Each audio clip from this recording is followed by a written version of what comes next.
A continuation of Part 1, Chapter 1, Crime and Punishment by Fyodor Dostoyevsky, and read by Connor 500. He did not have far to go. He even knew how many paces he had to take in order to reach the front entrance of his tenement. 730 exactly. He had somehow managed to count them once, when he had been doing rather a lot of dreaming. At the time, he had not yet much faith in these dreams of his, and had merely irritated himself with their outrageous but selective daring.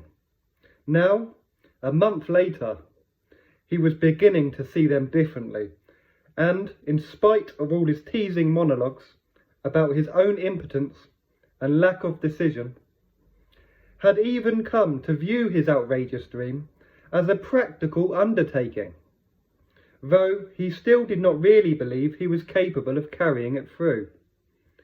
What he was actually doing now was going to perform a rehearsal of his undertaking, and with every step, his excitement mounted higher and higher. His heart standing still, a nervous tremor running through him, he approached an enormous tenement building that overlooked the canal on one side and the street on the other. This building consisted entirely of tiny apartments and was inhabited by all kinds of jobbers and people trying to make a living. Tailors, locksmiths, cooks, Germans of various descriptions, prostitutes, petty clerks and the like.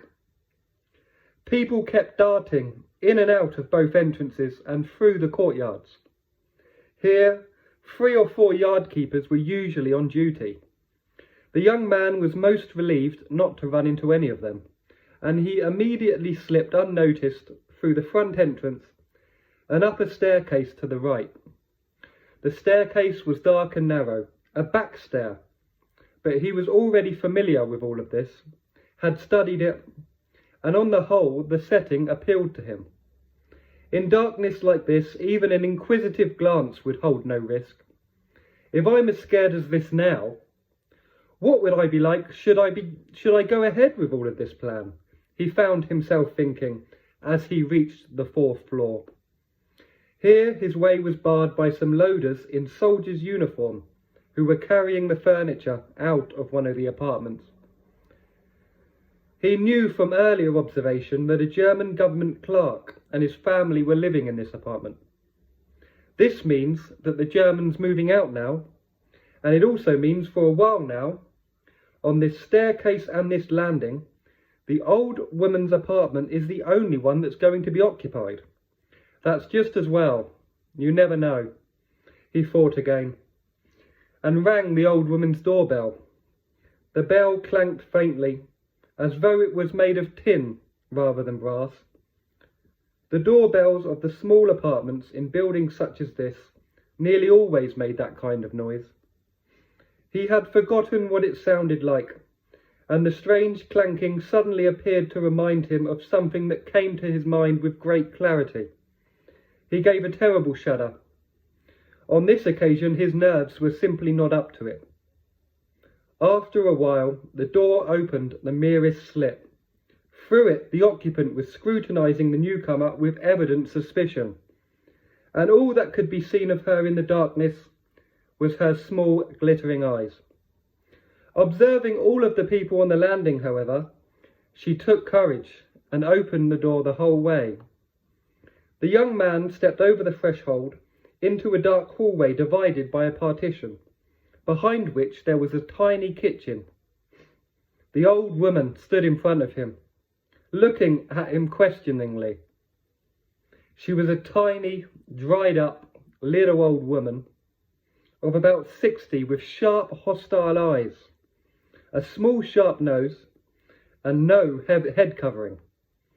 Her whitish hair, which had not much grey in it, was abundantly smeared with oil, wound round her long, thin neck, which resembled the leg of a chicken, was an old flannel rag of some description, and from her shoulders, the heat notwithstanding, hung an utterly yellowed and moth-eaten fur jacket.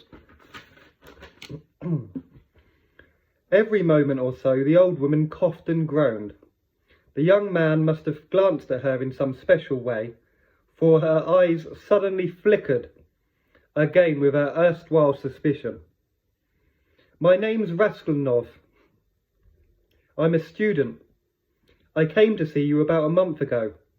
The young man muttered hastily, bowing slightly, because he had recalled he must be as courteous as possible. "I remember, dearie.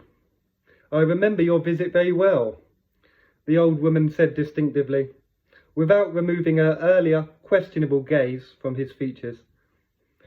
"So you see, I'm here again, about the same thing," Raskolnikov went on, feeling slightly put out, taken off his guard by the old woman's suspicious attitude.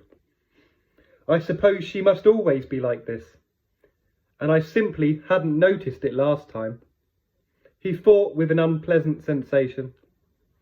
The old woman was silent for a moment, as though she were deliberating. Then she moved to one side and said, pointing to a door of a room as she admitted her visitor ahead of her, "In you go, dearie." The little room in which the man passed, with its yellow wallpaper, its geraniums and its muslin curtains, was at that moment brightly illuminated by the setting sun. "So the sun will be shining like this then, too," was the thought that flickered almost unexpectedly through Raskolnikov's mind. And with a swift glance, he took in everything in the room, in order as far as possible to study and remember its position. But the room contained nothing very much in particular. The furniture, all of it very old and made of yellow wood, consisted of a sofa with an enormous curved back, an oval table that stood in front of it, a mirrored dressing table standing in between the two windows, chairs along the wall, and one or two cheap prints in yellow frames depicting German girls with birds in their hands. And that was all. In one corner of the room, a lamp burned in front of a small icon. Everything was very clean. Both furniture and floors had been rubbed until they had shone. "That's Lisaveta's work," the young man thought to himself. There was not a speck of dust to be found in the whole apartment. It's the sort of cleanliness you generally find in the home of sour old widows, Raskolnikov reflected, continuing his train of thought as he cast a dubious and inquisitive look at the chintz curtain that masked the door into a tiny second room. This accommodated the old woman's bed and chest of drawers, and he had never yet glanced into its interior. The entire apartment consisted of just these two rooms. "What's your business?" snapped the old woman, coming into the room and positioning herself in front of him as before, in order to be able to look him straight into the face. "I've got something I want to pawn. Here, look." And from his pocket he produced an old flat silver watch. Its back bore an engraving of the globe. The chain was of steel. "But you haven't redeemed the thing you pawned last time yet. Your time limit ran out 2 days ago." "I'll pay you another month's interest. Please, be patient." "Dearie, it's up to me whether I'm patient or not, or whether I sell what you've pawned this very day." "I'll pay you..." My apologies. "How much will you give me for the watch, Alyona Ivanovich?" "Well, dearie, you come to me with such rubbish. It's practically worthless. I let you have 2 tickets for that ring last time, and you could buy one new at the jeweller's for ₹1.50.